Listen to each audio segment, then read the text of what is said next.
El día de hoy quiero compartirles algo que me hizo todo el sentido con lo que estaba pasando el día de ayer. Y esto es algo que es importante porque es parte de la vida cristiana. Pablo Durán siempre nos dice el estilo de vida del cristiano, y nos repite mucho, sobre todo en las clases nos habla de cuál es el estilo de vida de los cristianos. Y leí una historia que les quiero compartir, y de ahí se va a derivar todo lo que les voy a predicar el día de hoy, pero la verdad me dejó altamente impactado. ¿Alguien de ustedes alguna vez ha escuchado quién fue Jonathan Edwards? Si no lo han escuchado, no se agüiten, yo tampoco sabía. Pero me impactó mucho porque la historia americana, ¿sí? La historia americana tiene, ahora sí que categorizado a Jonathan Edwards como uno de los más grandes pensadores de los Estados Unidos en toda su historia. Y hay veces que es algo que pudiera sonar muy trivial, porque últimamente todo es mega, ultra, archi y de lo más grande.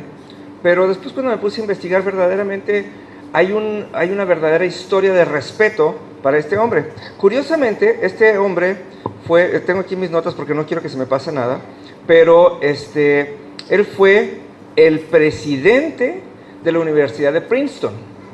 Como ustedes saben, la mayoría de las grandes universidades de Estados Unidos se fundaron como universidades cristianas, y su primera carrera siempre fue la carrera de teología. Tanto Harvard como Yale, como Princeton, como muchas otras de gran renombre, todas tienen que ver con, ahora sí que con gente del pueblo de Dios que estaba orando por educar al pueblo.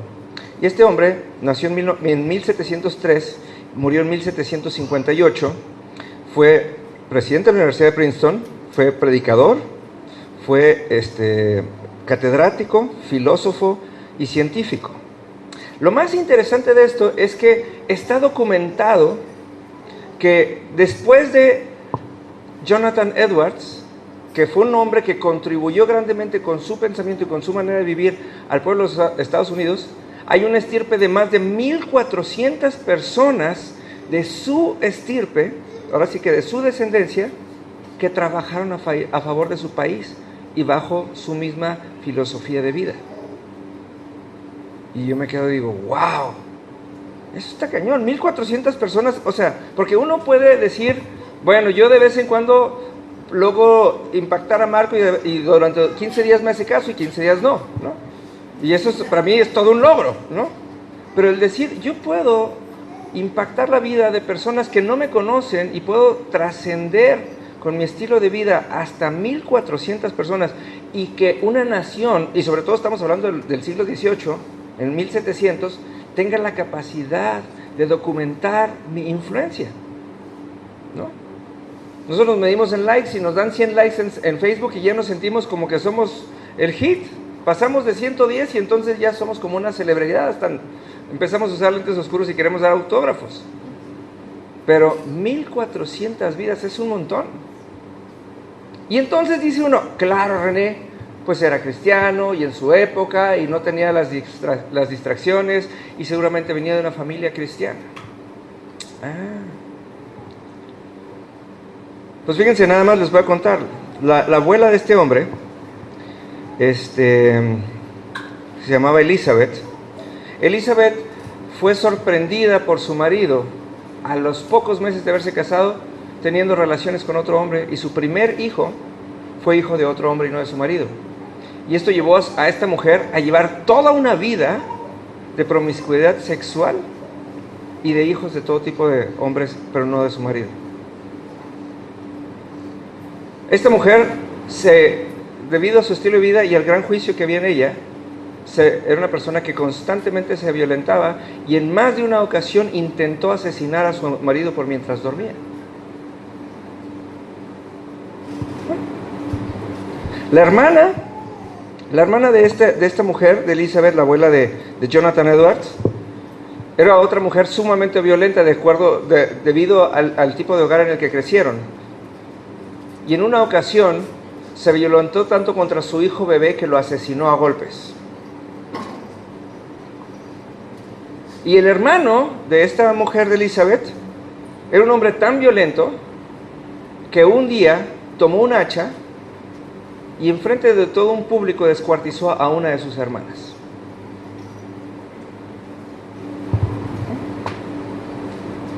Y sin embargo, Jonathan Edwards es categorizado como uno de los más grandes pensadores de los Estados Unidos y uno de los hombres que logró influenciar a toda una generación, hasta 1,400 personas, de hombres y mujeres que sirvieron a Cristo, que sirvieron a su nación y que decidieron hacer la diferencia en sus vidas.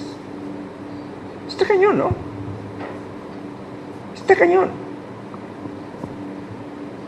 No es fácil. Yo cuando leí esto realmente les puedo decir, me quedé asombrado, me quedé conmovido. Sin embargo, me acordé de la cita que leíamos la semana pasada. Si me acompañan a sus Biblias, por favor. La semana pasada leíamos en el libro de Mateo, en el capítulo 13, en el versículo 31 y 32, y lo vamos a leer en la Nueva Traducción Viviente. ¿Sí? Dice, la siguiente es otra ilustración que usó Jesús. El reino de los cielos es como una semilla de mostaza sembrada en un campo. Es la más pequeña de todas las semillas, pero se convierte en una planta más grande, la planta más grande del huerto.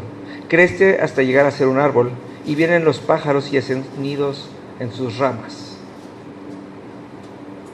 La pequeña semilla y la que parecía la insignificante declaración de recibir a Cristo como el Señor y Salvador de tu vida, transformó la vida de Jonathan Edwards en un gran milagro. En el gran milagro que cambió la generación. Porque imagínense nada más cómo debió haber sido crecer en una casa en donde tu abuela, ahora sí que tu abuela, aún en sus últimos años, vivía en constante pecado sexual. Debe ser muy difícil. Nosotros estamos acostumbrados a la abuelita que nos vende la televisión, ¿no? A la señora sabia, a la señora canosa de los lentes, a la que siempre es amable. Pero tengamos en cuenta que hay una realidad muy diferente allá afuera. Hay gente que vive vidas terribles hasta el final de sus días.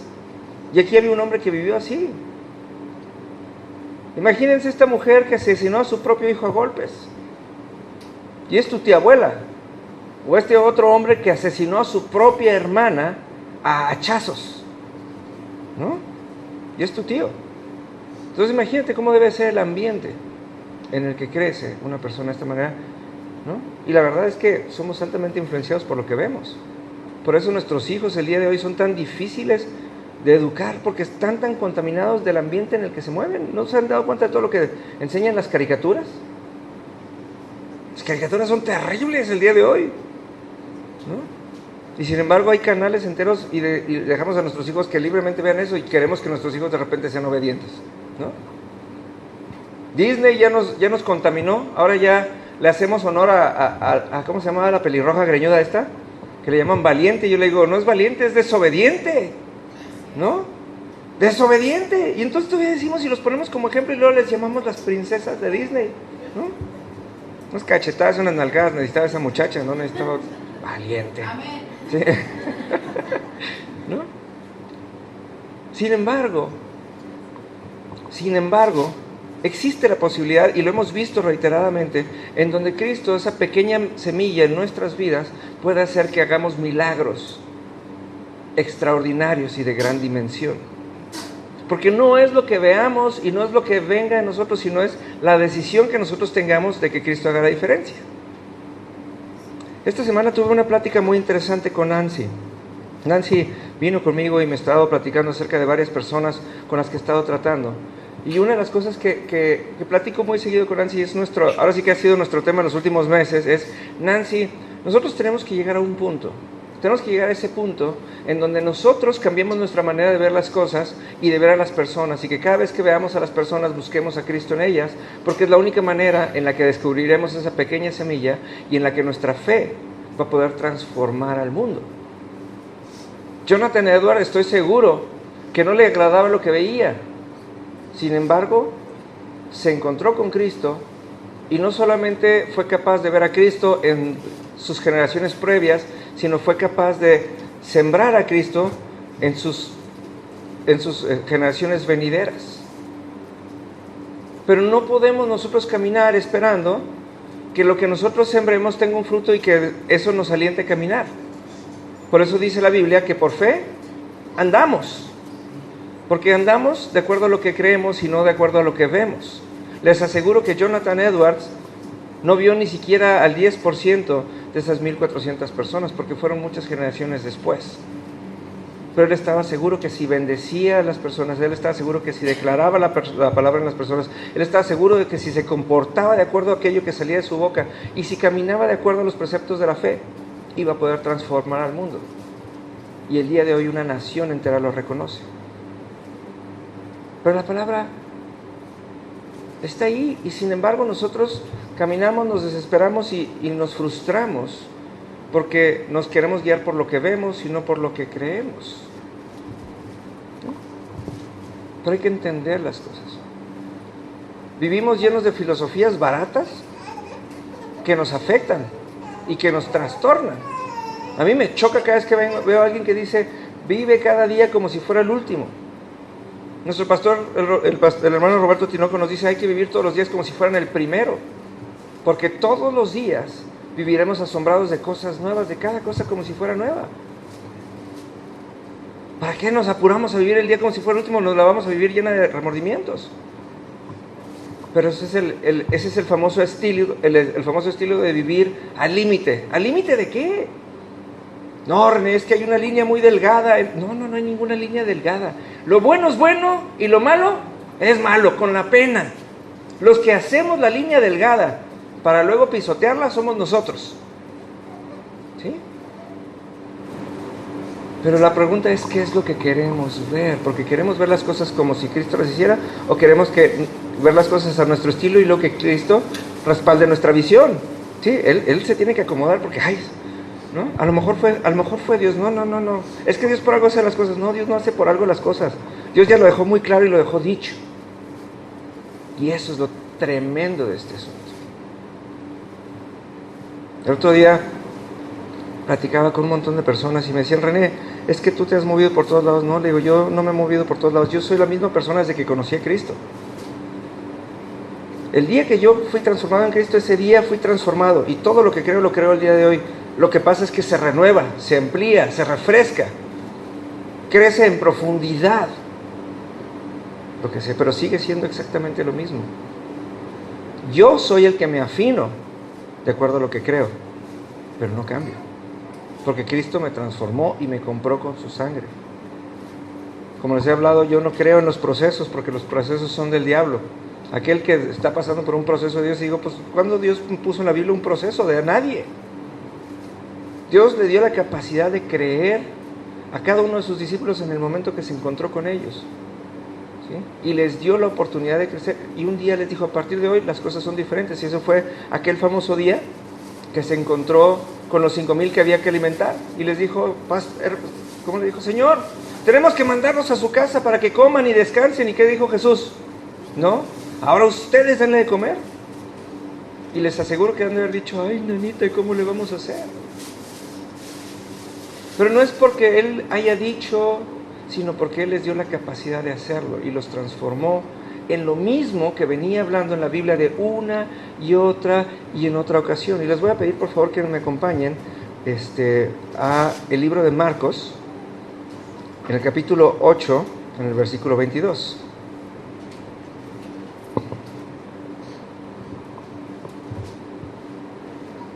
Me avisan cuando estén ahí, por favor. Marcos 8:22. Fíjense nada más, y esto es algo que a mí me emociona mucho, porque aquí es en donde vemos que la palabra es una y no hay para dónde hacerse. No, René, es que la palabra es muy difícil de entenderla. Es que yo no sé leer la Biblia, ¿verdad, Oswald? Yo siempre digo, la Biblia no es difícil, agarra la primera página y se sigue derecho hasta que se acabe, y cuando se acabe, la vuelve a empezar, ¿no? Dice Marcos 8:22, dice, Jesús sana a un ciego. Estamos leyendo la Nueva Traducción Viviente. Cuando llegaron a Betsaida, algunas personas llevaron a un hombre ciego ante Jesús y le suplicaron que lo tocara y lo sanara. Jesús tomó al ciego de la mano y lo llevó fuera de la aldea. Luego escupió en los ojos del hombre y puso sus manos sobre él y le preguntó, ¿puedes ver algo ahora? Y el hombre miró a su alrededor y dijo, sí, veo algunas personas, pero no puedo verlas con claridad. Parecen árboles que caminan. Entonces Jesús puso nuevamente sus manos sobre los ojos del hombre y fueron abiertas. Su vista fue totalmente restaurada para ver todo con claridad. Jesús lo envió a su casa y le dijo: no pases por la aldea cuando regreses a tu casa. ¿No? Y esto está bien grueso porque fíjense, nada más es la primera vez que Jesús se equivoca en la Biblia. No es cierto. Pues es que no lo sanó bien. Le puso las manos, le escupió y le dejó tanta saliva que... No, ¿verdad que no? Piensen esto, y esto es importante, porque a mí me fascina cuando vemos este tipo de ilustraciones. Jesús le pone de su saliva en sus ojos. Y lo primero que ve el hombre, en vez de ver personas, ve árboles. Árboles que caminan.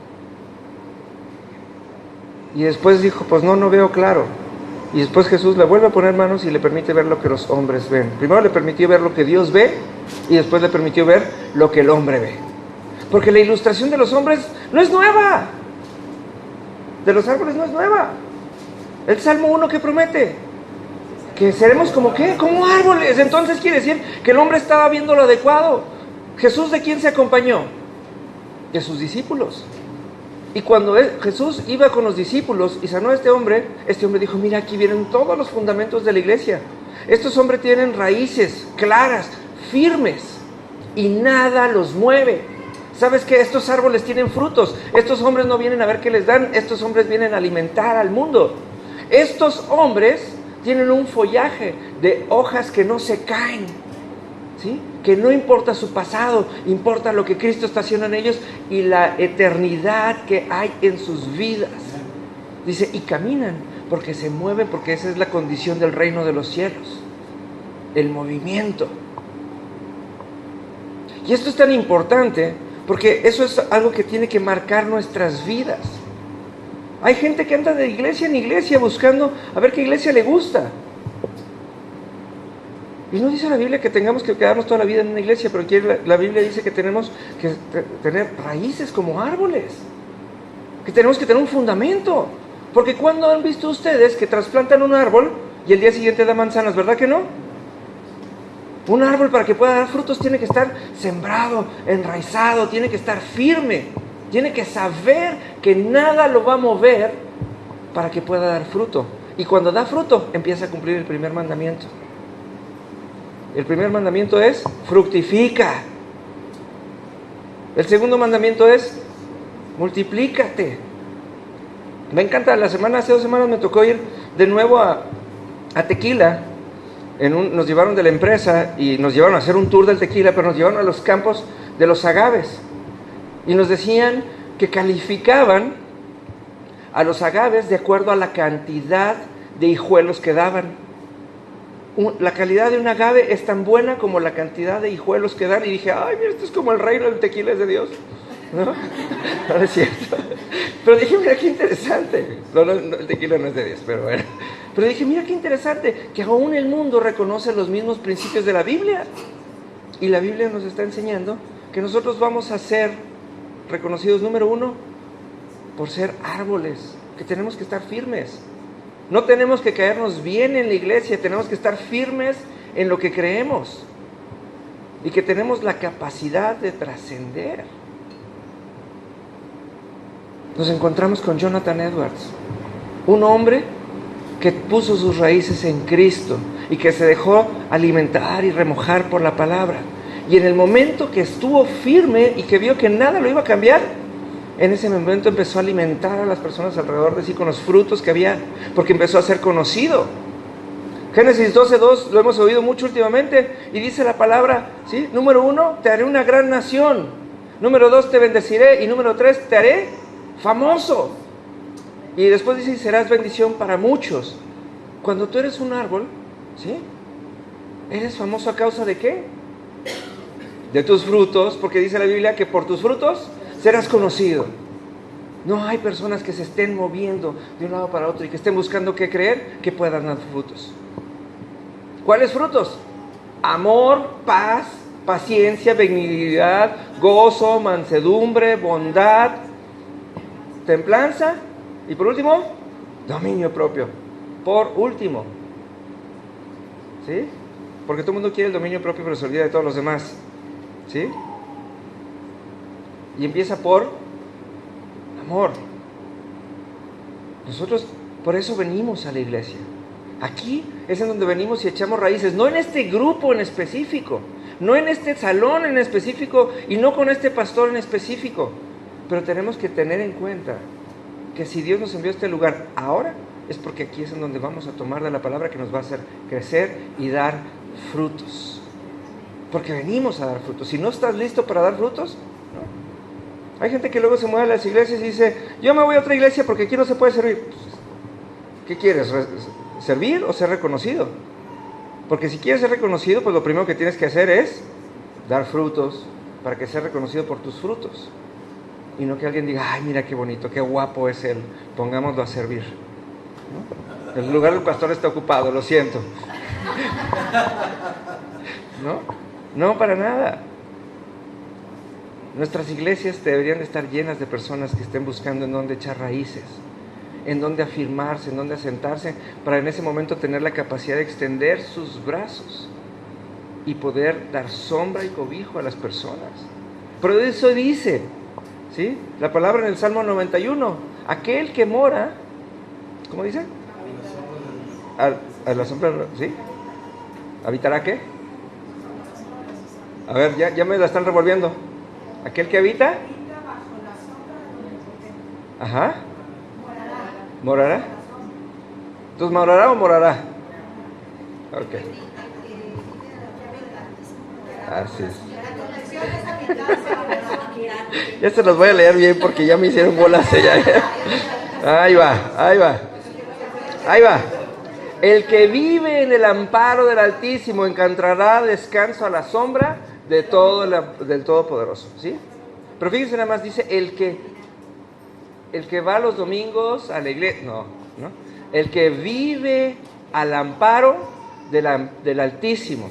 Y fíjense nada más, me encanta esta versión de la Nueva Traducción Viviente, porque abogado, ¿qué es un amparo?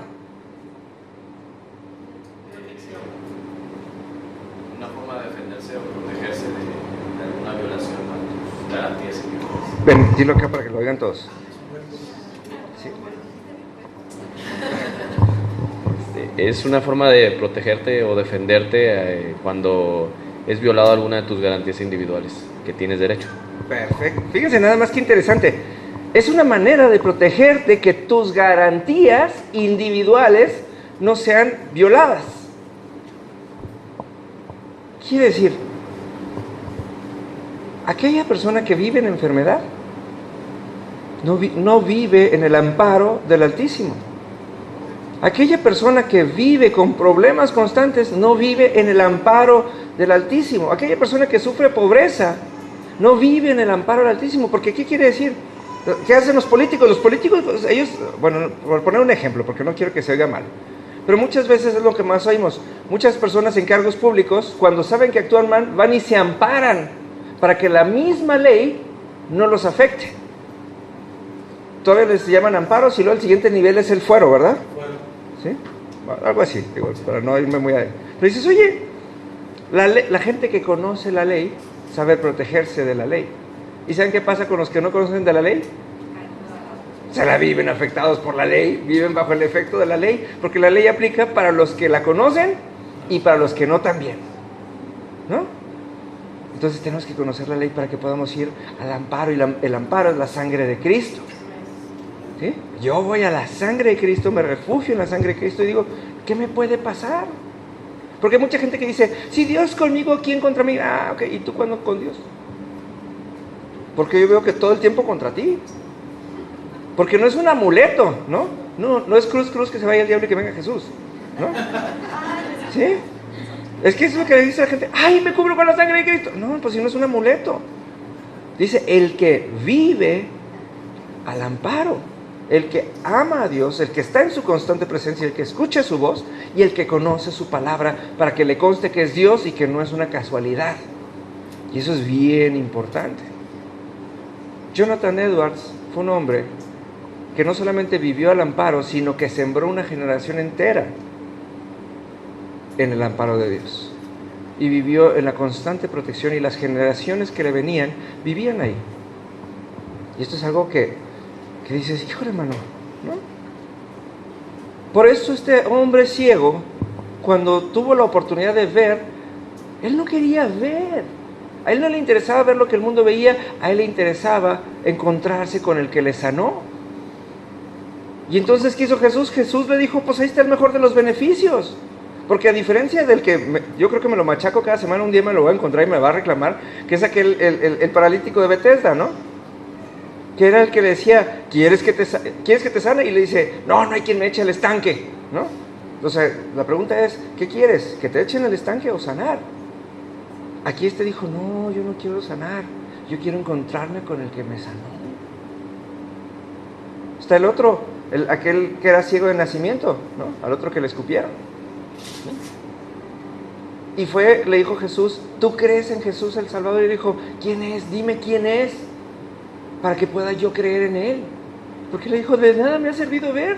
Desde que vi empezaron todos mis problemas. Todo mundo quería que yo viera, y ahora que veo todo mundo me echa que si soy, que si es brujería, y que si mis papás ya no me conocen. Dijo, ahora necesito ver lo que ve el que me salvó, para poder creer en él. Y entonces Jesús le dijo, pues te acabas de encontrar con él, aquí está.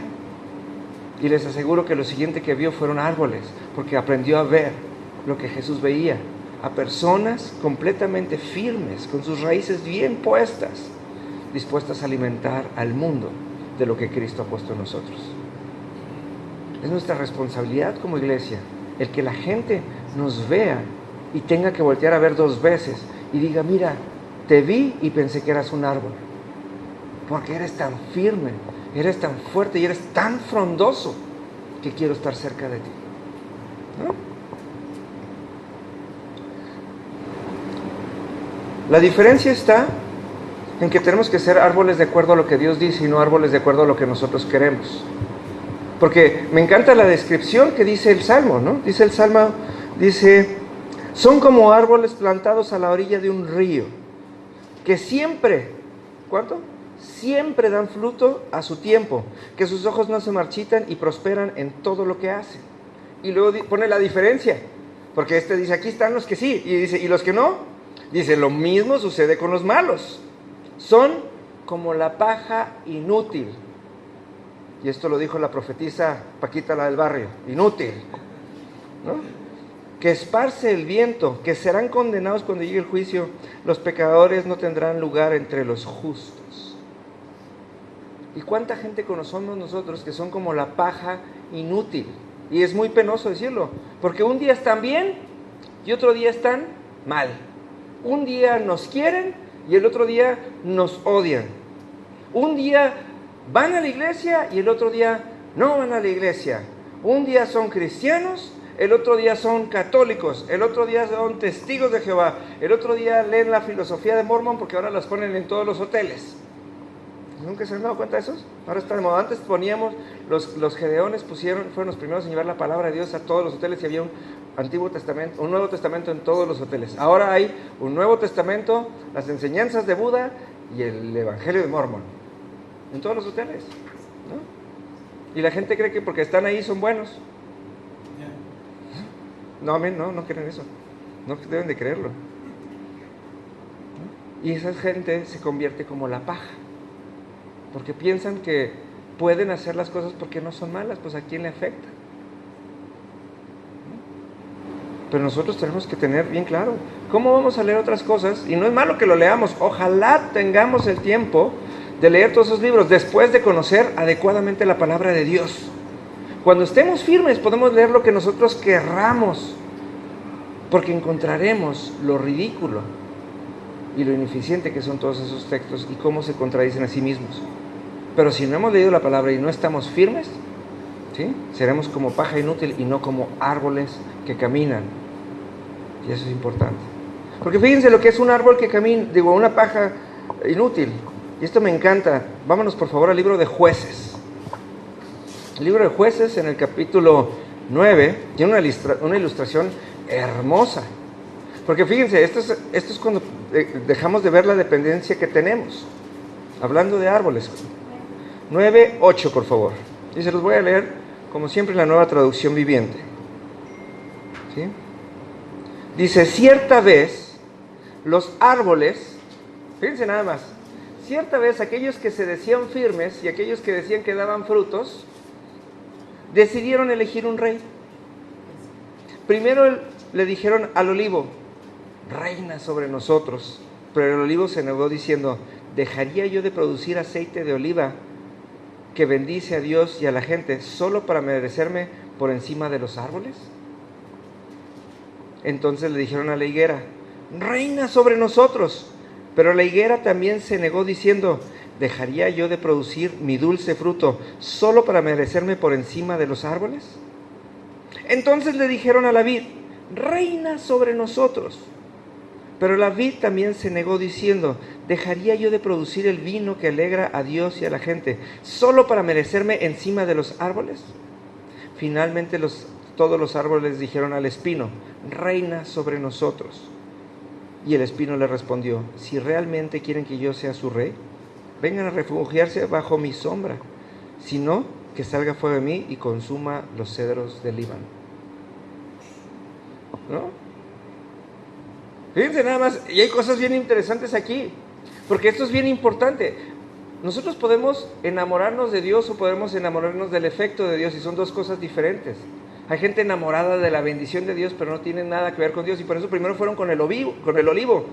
Y el olivo da aceite, y el aceite es el símbolo de la unción y el poder de Dios.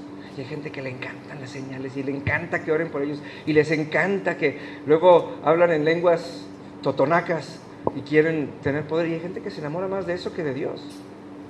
Y entonces dijo, yo no voy a dejar de producir, dijo el olivo, yo no voy a dejar de producir unción para venir a gobernarme. Hay mucha gente, y a mí me ha tocado. Luego viene un profeta que profetiza y que impone manos, y la gente se caen como si fueran churrumais, ¿no? Y luego llega la gente y le dice, hermano, deme cobertura. Y hay personas que se la viven dando coberturas en vez de dar unción, porque se enamoran de eso. Y aquí el olivo dijo, no, mi poder es más que otro. Y luego se fueron, ¿con quién? Con la higuera, ¿sí? El fruto del conocimiento. Y le dijeron, ¿y qué dijo la higuera? Yo no voy a dejar de producir conocimiento sobrenatural, sabiduría, por ponerme por encima de otros. A mí me interesa seguir produciendo conocimiento y sabiduría. Y después se fueron con la vid, ¿sí? Y la vid es el símbolo de la sangre y del amor de Dios. Y dijo, yo no puedo dejar de amar y no puedo dejar de alcanzar a las personas, nada más por ponerme por autoridad encima de otros. Y les dieron un ministerio especial. ¿Y qué dijo el espino? El espino es muy listo. El espino, una de las cosas que sí sabe, porque no deja de ser un árbol, el espino dijo, yo conozco a Dios. Y aquel que mora bajo la sombra del Omnipotente ve sus beneficios, así que dijo, ¿quieres mis beneficios? Conmigo nadie se mete, porque el que se mete conmigo se espina la mano. Así que dijo, ¿quieren estar bajo mí? ¿Quieren tenerme como rey? Tienen que meterse bajo mi sombra. Y vamos a ser ponzoñosos todos. Uno tiene las autoridades que merece. Es una bendición enorme.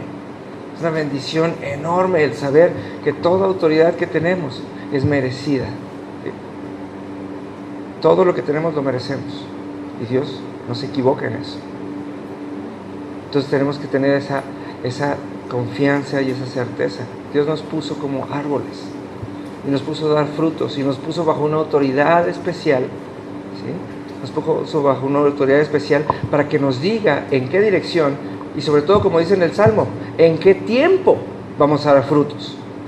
Porque uno no da frutos porque quiere, uno da frutos por autorización de su autoridad y con una dirección, con un sabor y con un elemento específico de bendición. Salud. Por eso dijo el ciego, aquí hay árboles que caminan.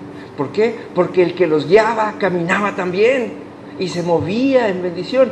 Y ese fue el momento en el que el mundo vio que la iglesia primitiva estaba lista para conquistar al mundo. Porque ya no necesitaban a Jesús, porque ya eran imitadores de Jesús, ya eran dependientes de Jesús. Y como decía Jesús mismo, eran uno mismo, entre ellos y con Él. ¿sí? Y no quiero que se malentienda que digan que ya no necesitaban a Jesús porque ya no era necesario, sino ya habían entendido de qué se trataba. Ya no tenía que venir Jesús a arrearlos, a ver qué les daba y a ver qué milagro hacía para convencerlos, sino que independientemente de lo que pasaba, eran hombres y mujeres que estaban listos para entregar su vida por el mundo.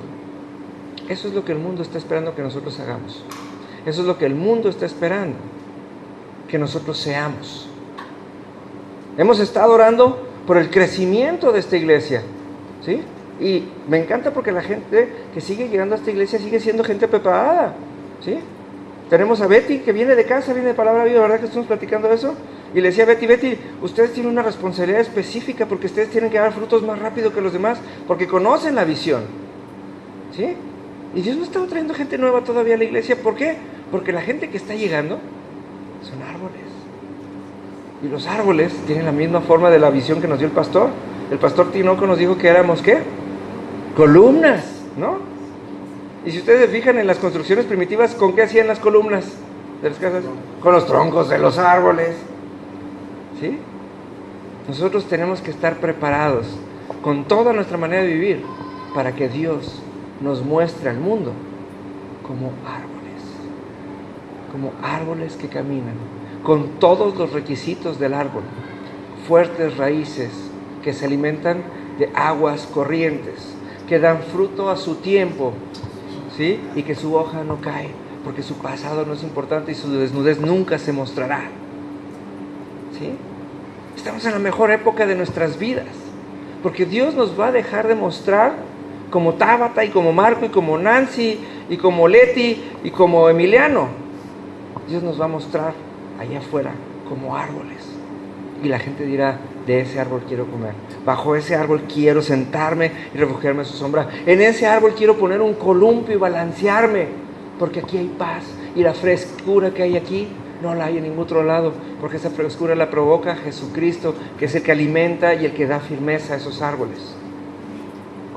Si usted quiere orar por su vida, deje de orar por sus finanzas y deje de orar por su matrimonio y deje de orar. No, dígale al Señor, yo quiero ser un árbol.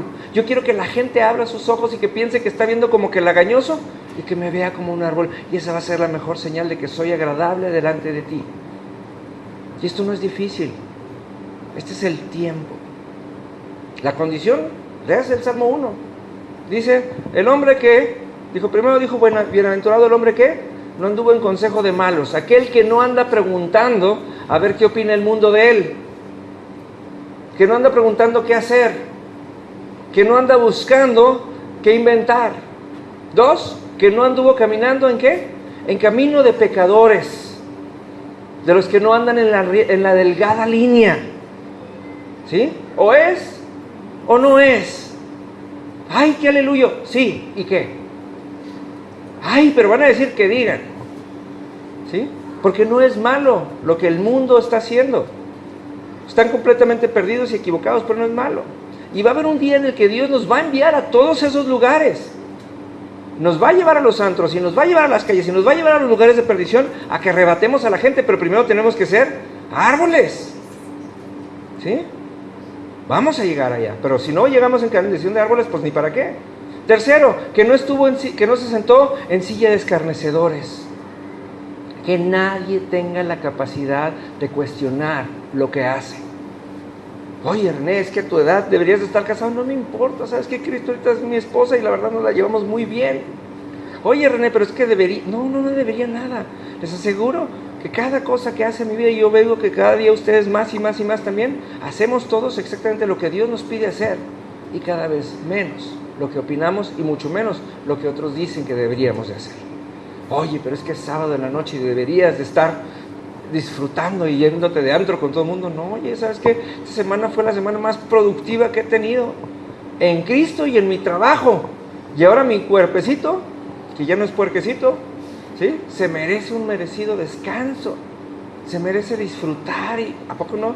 Yo no entiendo por qué todo el mundo dice, ay, vámonos corriendo, si todo el mundo a la hora lo que más disfrutamos es la cama, ¿no? Si no, no nos costaría tanto trabajo los domingos levantarnos, ¿no? Porque batallamos con y sin antro.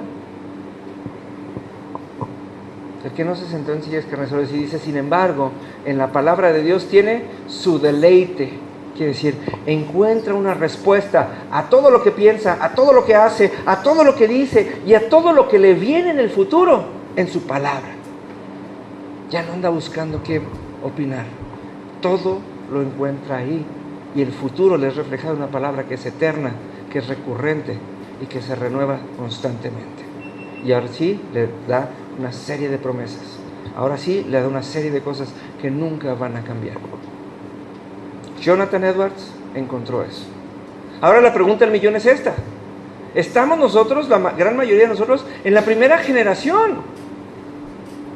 ¿Cuántas generaciones esperan ustedes que el mundo documente de la fidelidad, de la sabiduría, del amor que Dios puso en ustedes para que pase a las siguientes generaciones y el que el mundo los conozca y que pueda decir así como decía, tú eres hijo de Abraham, de Isaac y de Jacob, y que un día puedan decir, tú eres de los Durán, aunque ya perdiste el apellido porque ya se casaron con un montón, pero eres de aquella familia Durán que empezó en Guadalajara, ¿sí? Tú eres de los chosnos de Rafi, en donde tu oración y en donde tu fidelidad trascendió a todas las generaciones y donde tus hijos un día no tuvieron de otra más que seguir tu ejemplo a causa de la fidelidad que había de ti hacia el corazón de Dios.